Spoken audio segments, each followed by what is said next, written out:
In this video, I'm going to take you behind the scenes of this bold blue beauty shot and show you how it wound up on a 48-foot wide by 14-foot tall ArtPop Street Gallery billboard. Stay tuned.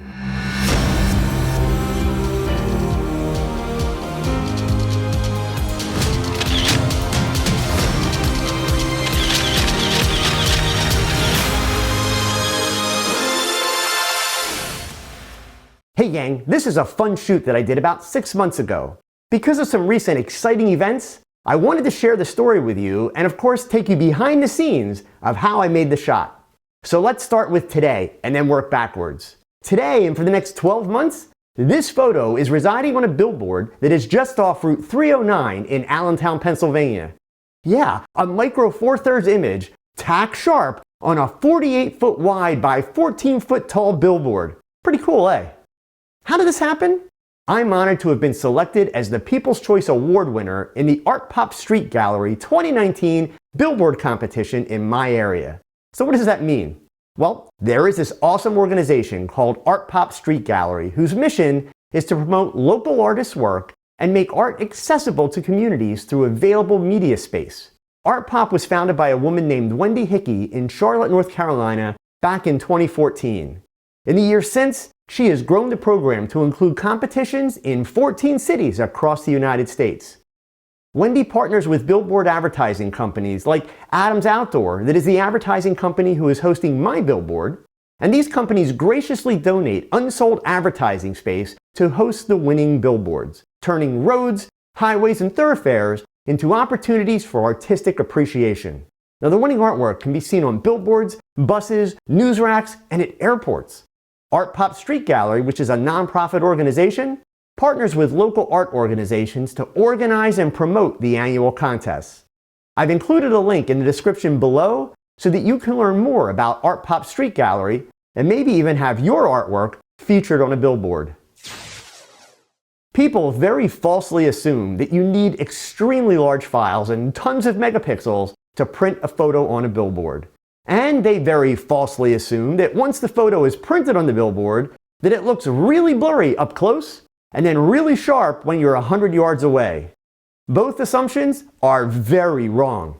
Printing technology has come a long way, and as you have heard me say many times, megapixels are highly overrated. I had images printed on billboards 16 years ago taken with a 2.7 megapixel Nikon D1. That produced an image that was only 2,000 pixels wide. The file that was required to print this billboard only 7,300 pixels wide at 300 dpi. That is only 24 inches wide.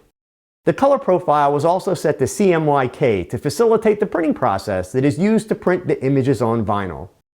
It was actually quite impressive to watch the billboard being installed. Total time start to finish, including removing the previous billboard, was just 27 minutes with a 3-man crew from Adams Outdoor Advertising. After the vinyl billboard is stretched across the backing, it's held in place with PVC pipes that are slid through the sleeves on the edge of the vinyl and then tension strapped to the back of the billboard. I routinely scour Amazon.com looking for costume retailers, Chinese fashion retailers, just about anyone who sells interesting and unusual and colorful things that I can use for a photo.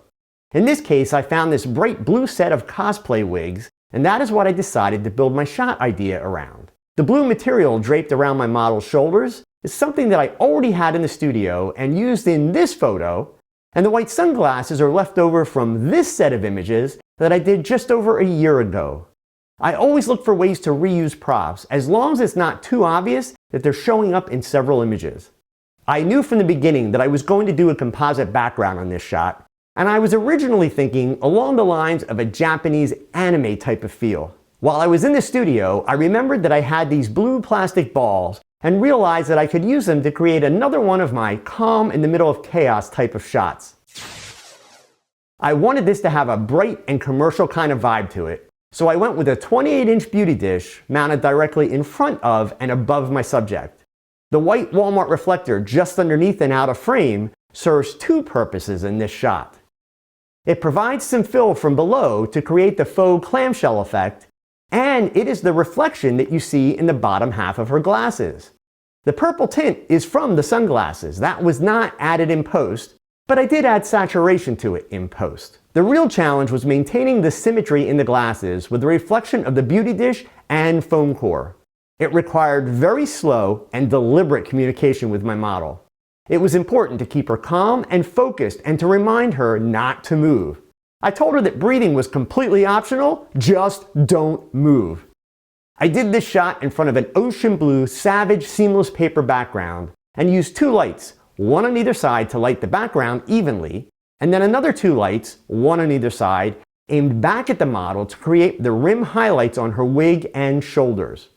This was a total of 5 Interfit honey badgers, but you could easily do this shot with speed lights or pocket flashes.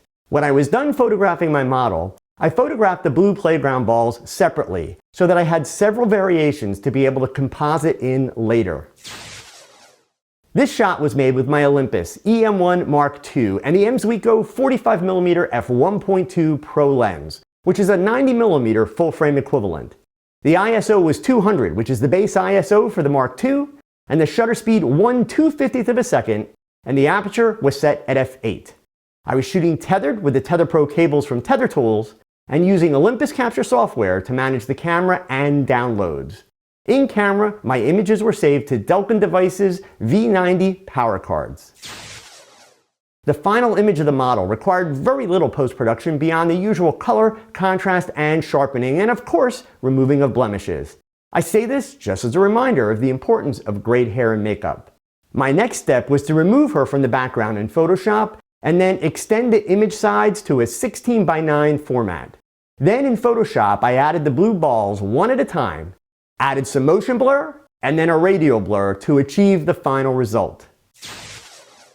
Inexpensive props and costumes and bright colors equal fun photographs. So have fun. I sure do. And please, don't overlook the importance of organizations like the ArtPop Street Gallery. Art is important, and even though we are all creators, we also need to support organizations that support us. Please do visit their website. The link is in the description below the video. I really do hope to see your work on a billboard soon. And last but not least, please worry less about your gear and how big and how much and who says what.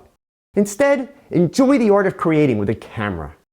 I hope this gives you some ideas, so please take this idea and run with it. Go create. Show me what you come up with. Until next time, please hit that thumbs up and subscribe so that you don't miss any videos. And please don't keep all this cool stuff to yourself. Share it with your photography friends. Remember, photography is not a competition. It is a passion to be shared. Now go pick up that camera and shoot something, because your best shot, it's your next shot. So keep learning, keep thinking, and keep shooting. Adios.